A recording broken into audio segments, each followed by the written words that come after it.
Strong Humans, how's it going? Now, Michael Salvage in the Strong Human community, as part of our October-November challenge, I mentioned picking up the skill of juggling. And this is primarily to help improve hand-eye coordination, information processing of multiple objects. And it's something that is, give it a second, cars coming by. It's something that is really, really good for the brain. Now, rope flow as a practice, because of all of the different amounts of types of coordination that you're building, initially in front of the body, right? And then you'll learn the sneak patterns.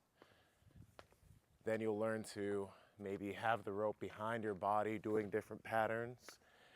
But one of the cool things about rope flow is your ability to learn how to loop all of these different patterns that you're learning together to create just fluid movement, right? So that is something that's really, really good for the brain. And in a way, it's kind of like dance. And you know, the funny thing is, as I've shown rope flow along with the strength training practices that I do, I tend to have some coaches that kind of make fun of the practice and say that, why are you doing all this dancing around? Why are you wasting your time? The funny thing is, and I'm working on a video about this topic, but dance in and of itself has some amazing benefits for the body and brain that strength training just doesn't cover. So it's one of those things that, like, you know, I've always been the type of person, and I just want to have a little honesty moment here. I've never really liked going out to dance. It's something that I always felt very self-conscious about, and it's not an activity that I did, even though culturally, I remember growing up, going to African parties and doing like African dance with my mom and family and relatives. And it was so fun. But, you know, it's one of those things that culturally, it's embedded in my culture, it's embedded in many cultures, but it's something that we as humans forget, like has like its own human importance, being able to dance and follow a rhythm fluidly. And rope flow is like an entry practice that allows us to be able to have a level of movement freedom. It's a practice that, you know, it gets fluid movement of the body, it gets the hands, it gets all this rotation going with the body. Oh, they're not coming by. It gets all this rotation going with the body. But it's not necessarily like going out to dance, even though you are dancing in a way, okay? Now, I threw all these balls on the ground because I wanted to talk a little bit about juggling practices in this video. As we've talked about kettlebell juggling, and the thing about kettlebell juggling is it can be a little bit scary for people. That's why there's different size kettlebells from Ziva. There's the 6 kilo, 8 kilo, 10 kilo, etc. But I also have different size juggling balls here. And some of these different weighted juggling balls are going to be coming to the Stronger Human store soon. This is 300 grams, this is 550 grams, this is 800 grams. But the cool thing about juggling practice with the hands is that this is like a safe thing that everybody can do, starting with first like just throwing one ball in each hand and getting used to that, right? And then, you know, you can do a one hand, two ball juggle like this. But notice when I do that on my right hand, but when I go to my left side, it's not nearly as coordinated as my right side. So just like rope flow, when you are learning these patterns, and let's say you're learning this underhand pattern on the right side of your body, then you go to your left side and you notice that rotation isn't as clean, you'll over time help your dominant side rotation become as powerful and as fluid as your non-dominant side, or you'll help your non-dominant side rotation become as fluid as your dominant side rotation. That's the same thing with juggling. And these three balls are very light. I have a fourth ball somewhere inside my home, but I don't know where it is right now. But another cool thing about juggling is that when you start to juggle, and I'm also a beginner at this too, so I'm really pumped to be able to learn this along with you guys inside of the Stronger Human community. We're all going to be learning how to juggle well. Michael Salvage, thank you for sharing what you're doing. And everybody else, again, this is something that I like because you can have balls by your desk.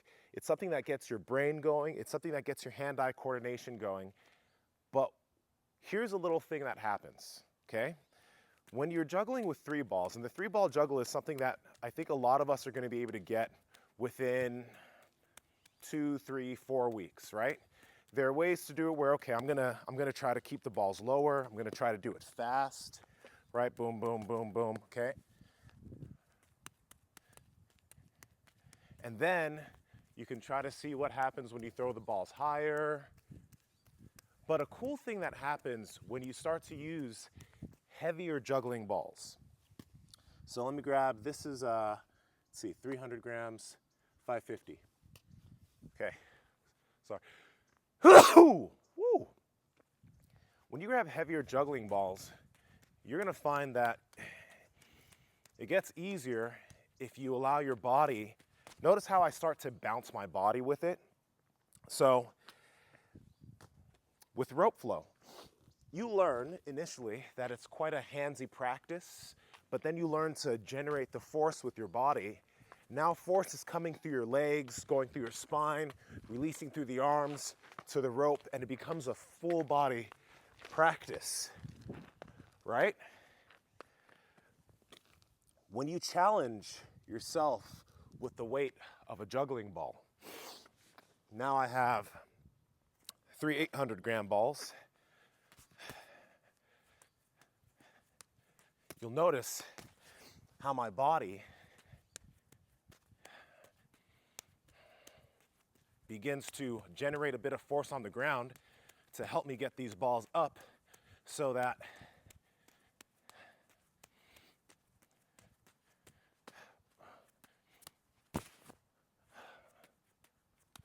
I can throw these effectively.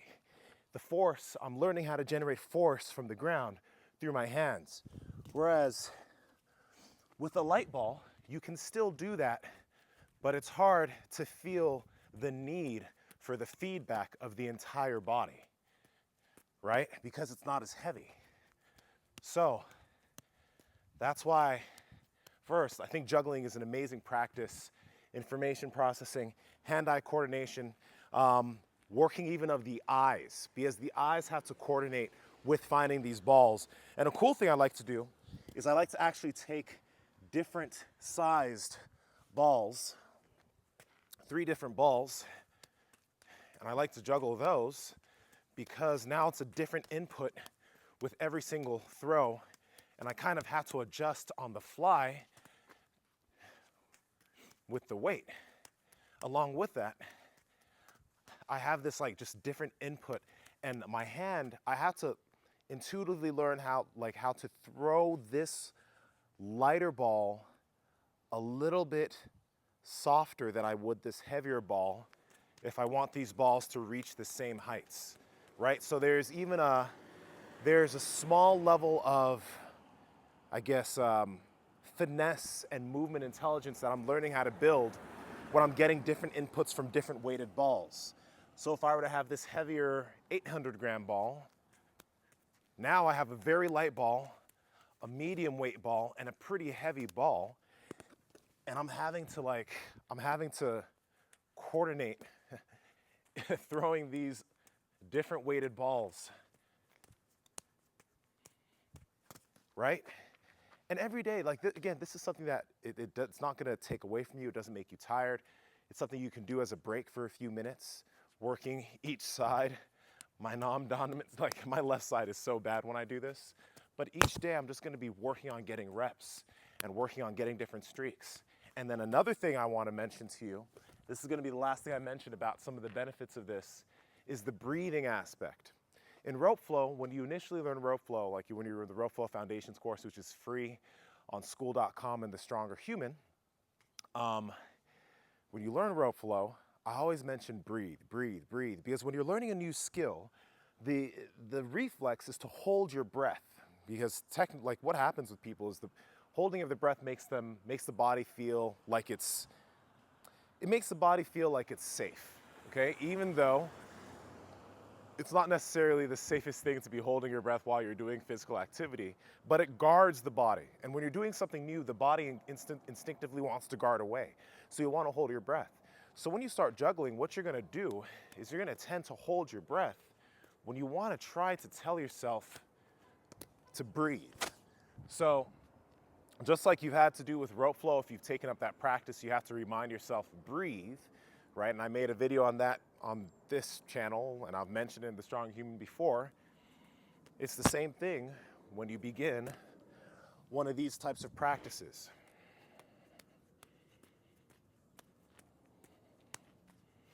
You want to remind yourself to breathe. So, I think there's a lot of another thing I see, another comment that I see from people when they see some of these practices like, oh, that's a circus trick, it's a gimmick. But the funny thing about the circus is that the circus tends to have individuals that are able to perform really amazing feats of movement. It's why many of us have gone to the circus before to see some of the amazing things that these balance artists, these jugglers, these fire throwers, these people who are able to manipulate their body or manipulate objects in very cool ways. There's a reason why people go and they watch it, because there's something mesmerizing about the way that these circus movers move.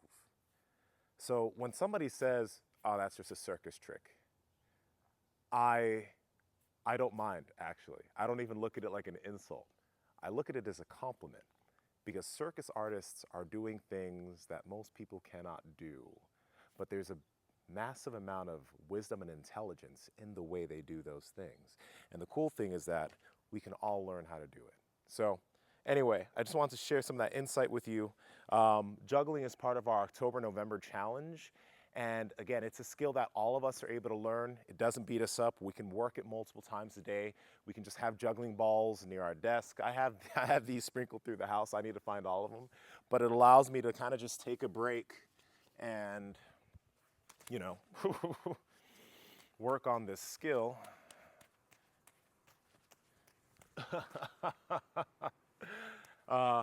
But it's one of these things that, for myself as a jiu-jitsu athlete, for my reflexes, my ability to process different amounts of information, and my ability to just hone my hand-eye coordination, doing juggling in different ways, I can come wider. I'm not amazing at this, but I can throw it wider and see, okay, what do I have to do to coordinate?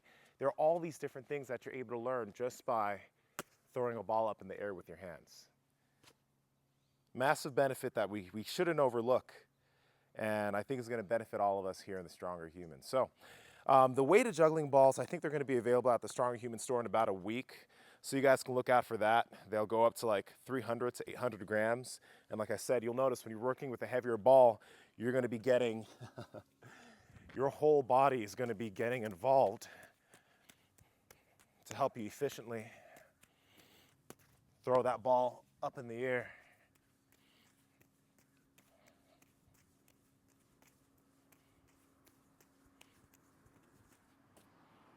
Excited for you guys to learn this stuff. And I'll have some stuff in the classroom. I'm a semi-beginner too, but like I said, with the Rope Flow Matrix course, I've continued to add and add and add. I'm going to continue to add in that course because I've learned very complex things. And as I improve at this skill of juggling, I'm just going to be sharing with you all the little drills and things that I do to continue to get better so you guys can follow along and continue to get better yourselves.